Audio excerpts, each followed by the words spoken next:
नमस्कार। आज की इस वीडियो में है दिलीप चित्रे की पोएम फादर रिटर्निंग होम। ये पोएम दिखाती है कि कैसे जनरेशन गैप होता है तो दो जनरेशन्स एक दूसरे से दूर हो जाती हैं। पिताजी बच्चे एक घर में ही रहते हैं, फिर भी एक दूसरे से दूरी है। एलिनेशन इसकी एक थीम है ना, जनरेशन गैप है, एलिनेशन है।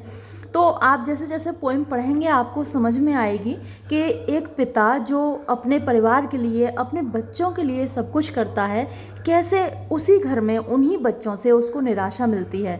अगर आपने बागवान फिल्म देखी है जिसमें अमिताभ बच्चन, हेमा मालिनी जी हैं, तो कुछ कुछ सिमिलैरिटी आपको दिखेगी। यहाँ बहुत सारी और भी फिल्में बनी हैं इसी थीम पर। चलिए शुरू करते हैं पोइम को। My father travels on the late evening train. My father मेरे पिताजी ट्रेवल्स यात्रा करते हैं on the late evening train, यानी जो देर रात की शाम की ट्रेन होती है। तो दिन भर काम करते हैं, सुबह काम पे चले जाते हैं और शाम को लौटते हैं इवनिंग ट्रेन से अपने काम से थके हारे। स्टैंडिंग खड़े हुए एमंग साइलेंट कम्यूटर्स, एमंग बीच में, साइलेंट शांत, कम्यूटर्स जो पैसेंजर्स होते हैं, आवाजाही करने को कम्यूट बोलते हैं, आना और जाना।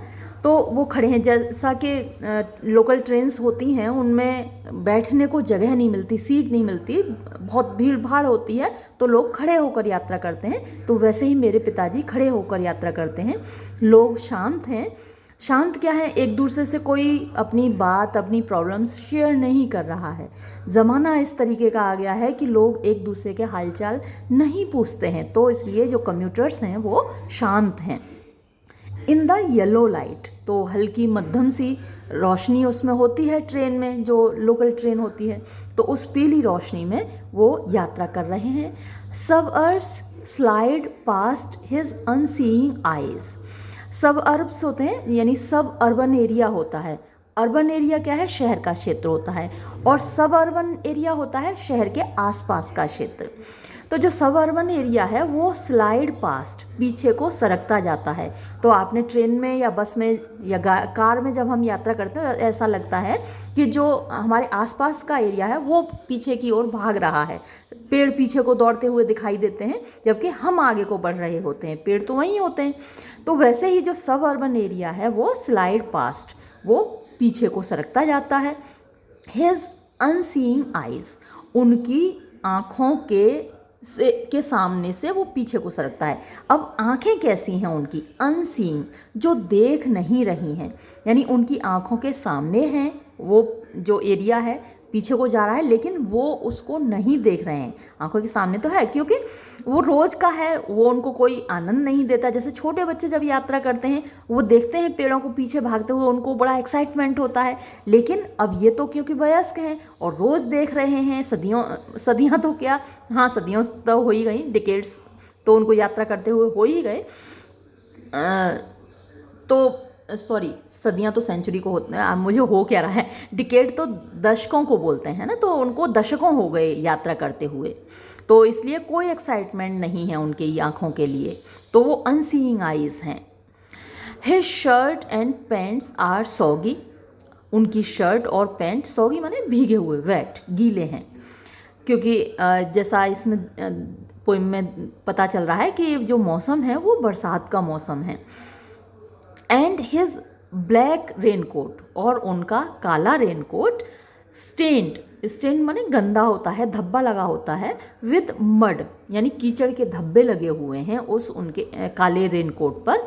एंड हिज बैग, और उनका जो बैग है स्टफ्ड, भरा हुआ है, विद बुक्स, किताबों से, इज़ फॉलिंग अपार्ट, वो मतलब बीच में से, अपार्ट माने इधर उधर को गिर रहा है। इसके दो मीनिंग आप निकाल सकते हैं कि बैग बीच में से फट रहा है और इधर उधर किताबें जा रही हैं, या फिर उनके कंधे से सरक रहा है, आप ये मीनिंग भी लगा सकते हैं क्योंकि भारी है और पिताजी के कंधे कमज़ोर हैं, बूढ़े हैं पिताजी, तो उनके कंधे से उतरकर सरक रहा है, ये भी मीनिंग आप लगा सकते हैं।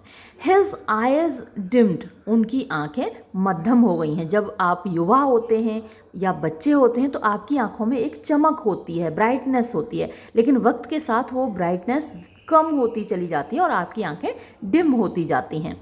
तो पिताजी की आंखें डिम हो गई हैं बाय एज, यानी उम्र की वजह से। Fade homeward through the humid monsoon night, यानी घर की तरफ फेड हो रही हैं, मतलब जो दृश्य हैं वो धुंधले हो रहे हैं, या फिर उनकी जो आँखों की रोशनी जो कि डिम्ड है उम्र की वजह से, तो घर की तरफ देख रही है, धुंधली जो उनकी आंखें हैं वो घर की तरफ देख रही हैं कि कब घर आएगा और वो इस ट्रेन से उतरेंगे। तो fade homeward through the humid monsoon night, humid माने जिसमें ह्यूमिडिटी होती है, नमी होती है, मानसून का मौसम है और वो रात है, तो मानसून की रात में उनकी आंखें घर की ओर निहार रही हैं। Now I can see him, अब मैं उनको देख सकता हूँ, गेटिंग ऑफ उतरते हुए, द ट्रेन में से, like a word dropped from a long sentence, बहुत खूबसूरत सिमिली है और ये हमको याद दिलाती है मेटाफिजिकल पोइट जॉन डन की।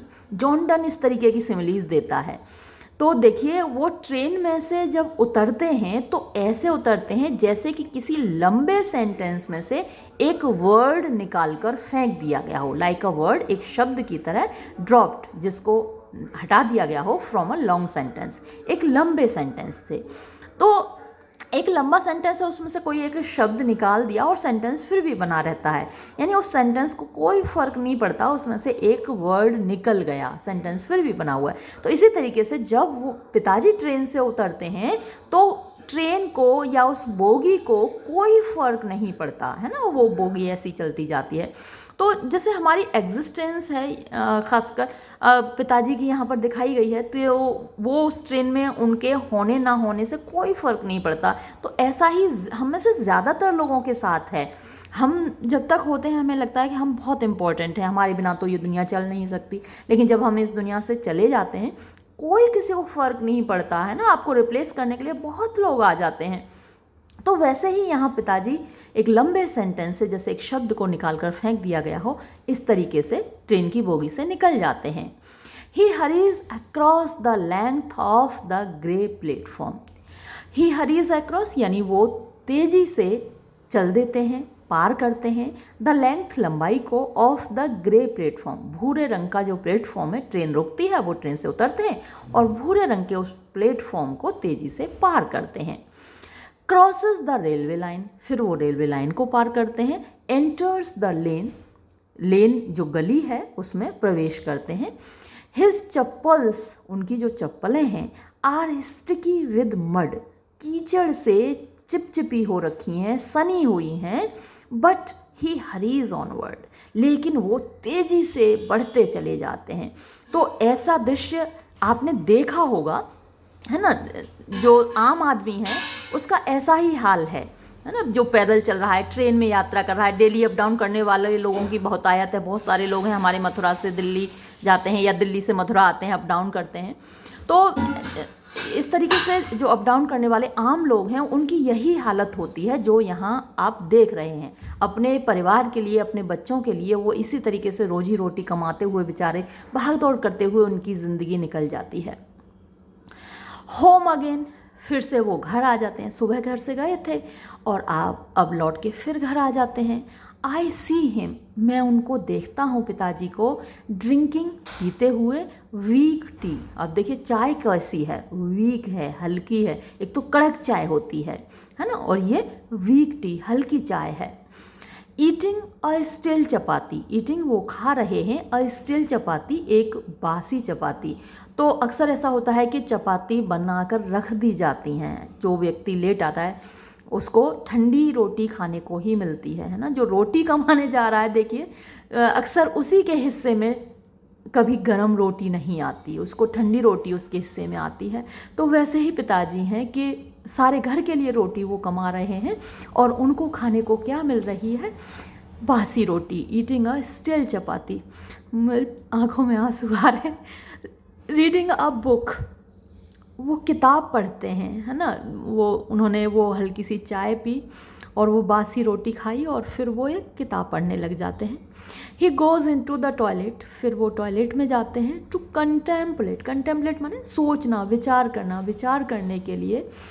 Men's estrangement from a man made world, estrangement मतलब अलगाव होता है। मैन मेड जो इंसान की बनाई हुई वर्ल्ड दुनिया है ना, एक तो भगवान की बनाई हुई दुनिया है ना। भगवान ने ये कहा जाता है कि God made the country, man made the town. Country का मतलब वहाँ देहात है, कि भगवान ने देहात बनाया और मनुष्य ने शहर बनाया। तो जो देहाती जीवन था जो भगवान ने बनाया था, उसमें लोग एक दूसरे से जुड़े हुए थे, एक दूसरे से बातचीत करते थे, उनके सुख दुख में साथ देते थे। लेकिन जैसे जैसे मॉडर्नाइजेशन बढ़ता जा रहा है, जीवन शहरी होता जा रहा है, लोग अकेले होते जा रहे हैं, एकाकी होते जा रहे हैं, उनमें एस्ट्रेंजमेंट यानी अलगाव बढ़ता जा रहा है। तो वो बैठे बैठे बेचारे टॉयलेट में यही सोचते रहते हैं कि कैसे इस मैन मेड वर्ल्ड में, इस इंसान की बनाई हुई दुनिया में मेंस एस्ट्रेंजमेंट हो गया है, यानी मनुष्यों के बीच में अलगाव हो गया है। लोग एक दूसरे से कैसे जुदा हो गए हैं, दूर हो गए हैं। कमिंग आउट, बाहर आते हुए, ही ट्रेम्बल्स, वो कप कपाते हैं, एट द सिंक, सिंक पर, यानी टॉयलेट से निकलते हैं तो सिंक पर हाथ धोते हैं और वो कांप रहे होते हैं। क्योंकि आपने देखा होगा अक्सर बुजुर्गों के जो हाथ पैर हैं वो कांपने लगते हैं, स्टेबल नहीं रहते हैं। तो वैसे ही पिताजी के हाथ हैं वो कांप रहे हैं।